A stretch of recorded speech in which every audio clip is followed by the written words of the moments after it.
কোন যুদ্ধের মধ্যে এই ইতিহাস নেই যে অ্যাম্বুলেন্সের মধ্যে বোমা হামলা করতে হবে, হাসপাতালে বোমা হামলা করতে হবে, মসজিদে বোমা হামলা করতে হবে, আপনার স্কুলে মাদ্রাসাতে বোমা হামলা করার কোনো নজির নেই। একমাত্র ফিলিস্তিন রাষ্ট্রই এই নজির স্থাপন করেছে, যেখানে অ্যাম্বুলেন্সে হামলা করা হচ্ছে, যেখানে মসজিদে হামলা করা হচ্ছে, যেখানে স্কুলে হামলা করা হচ্ছে, যেখানে হাসপাতালে হামলা করা হচ্ছে। চিৎকার মেরে বলেন নাউজুবিল্লাহ।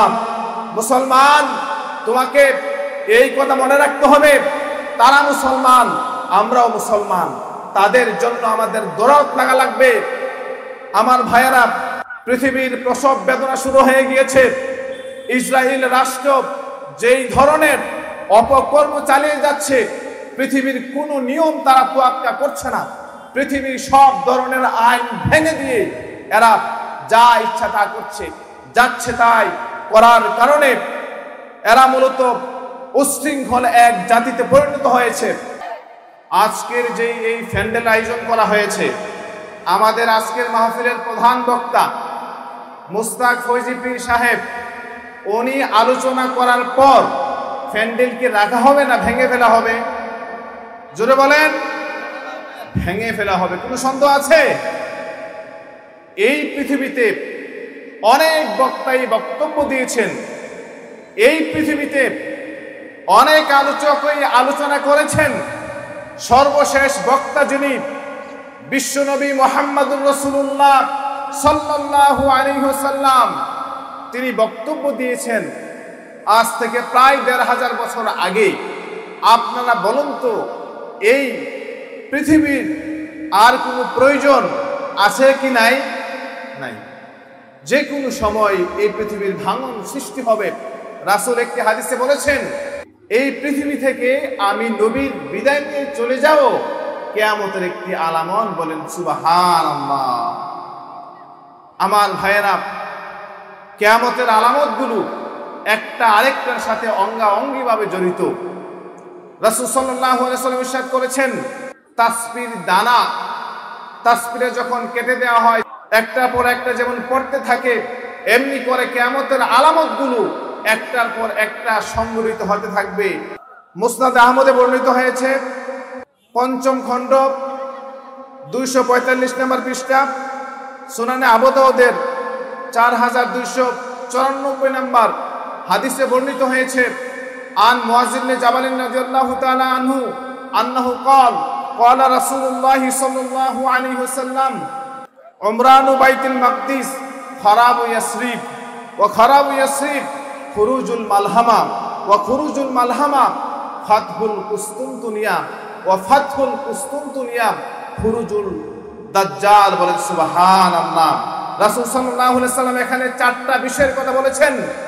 1 নম্বরে রাসূল বলেছেন, যখন তোমরা দেখবা মদিনার গুরুত্ব কমে গিয়েছে, যখন তোমরা দেখবা বাইতুল মাকদিসের তথা বাইতুল মুকাদ্দাসের প্রসঙ্গ ক্রমেই বেড়ে চলেছে, তখন তোমরা বুঝে নিবা মদিনার গুরুত্ব কমে গিয়েছে।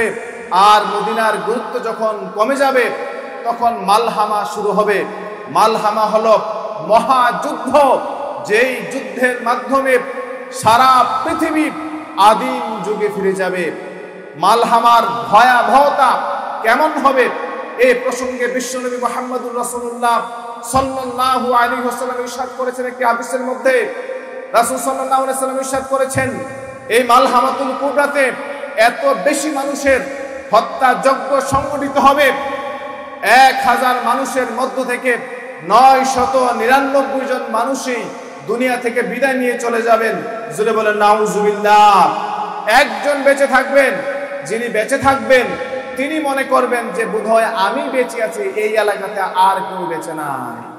তাহলে বোঝা গেল যেই তৃতীয় বিশ্বযুদ্ধের কথা বলা হচ্ছে, তৃতীয় বিশ্বযুদ্ধ যখন সংঘটিত হবে, হাদিসের পরিভাষায় যেটাকে মালহামাতুল কুবরা বলা হয়েছে, এই মালহামাতুল কুবরা যখন সংঘটিত হবে, তখন এই পৃথিবীর ভাঙন, এই পৃথিবীর ধ্বংসলীলা শুরু হয়ে যাবে। কথা কোন ঠিক কিনা?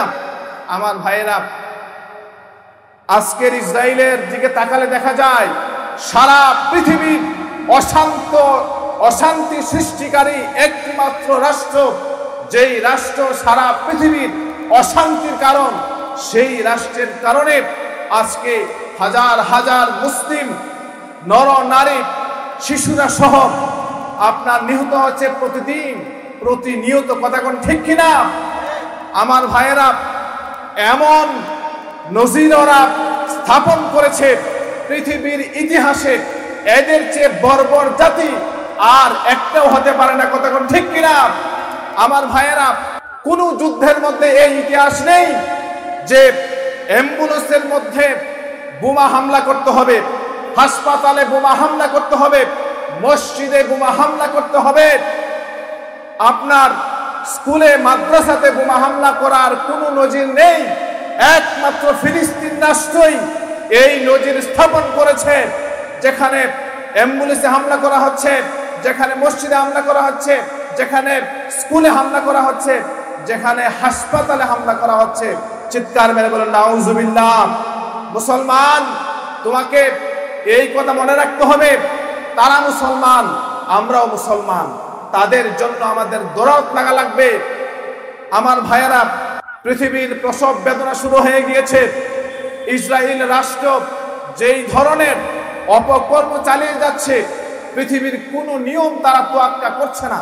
পৃথিবীর সব ধরনের আইন ভেঙে দিয়ে এরা যা ইচ্ছা তা করছে, যাচ্ছে তাই করার কারণে এরা মূলত উশৃঙ্খল এক জাতিতে পরিণত হয়েছে।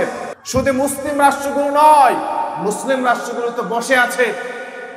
আমরা আমাদের জীবনের কথা চিন্তা করি, আমরা আমাদের পরিবারের কথা চিন্তা করি, অথচ ইউরোপের অন্যান্য আপনার খ্রিস্টানরা, অন্যান্য ধর্মের মানুষেরা ফিলিস্তিনিদের পক্ষে, ইসরায়েলের বিপক্ষে আন্দোলন করতেছে, মানববন্ধন করতেছে, বিক্ষোভ করতেছে, আর মুসলমানেরা আঙ্গুল চুষতেছে, মুসলমানেরা ফেসবুক নিয়ে বসে আছে।